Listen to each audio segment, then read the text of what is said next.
Jeste li ikad dodali pastu za zube u deterdžent?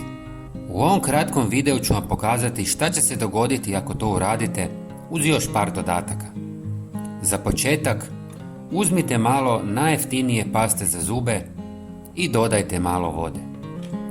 Zatim miješajte nekoliko minuta dok se pasta potpuno ne otopi u vodi. Ovaj korak je ključan za daljnji proces. Prijatelji, voljeli bismo da nam napišete odakle nas gledate. Hvala vam.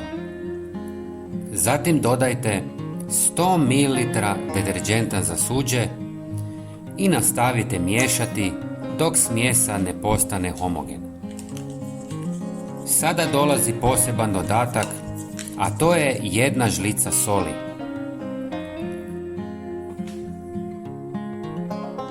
Na kraju ulijte 200 ml alkoholnog octa i opet dobro promiješajte. Primijetit ćete da smjesa postaje malo gušća i to je upravo ono što smo željeli postići. Ono što ste napravili nije obična mješavina, već nevjerovatno moćno sredstvo za čišćenje koje nadmašuje mnoge skupe proizvode na tržištu. Deterdžent uklanja masnoću i daje sjaj, dok pasta za zube polira i uklanja tvrdokorne mrlje.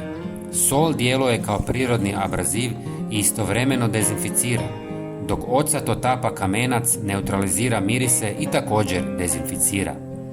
Ova kombinacija ima iznimnu snagu čišćenja. Sve pretočite u praznu plastičnu posudu za praktičnu upotrebu. Ovo sredstvo možete koristiti za čišćenje kupaonice, slavina, posuđa i mnogih drugih površina. Ako želite, možete ga razrediti s još vode kako biste napravili veću količinu i dodatno uštedjeli novac.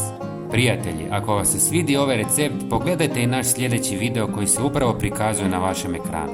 Podijelite ovaj video s prijateljima i pomozite im da također uštede novac i vrijeme. Hvala vam puno na gledanju i do sljedećeg puta. Pozdrav!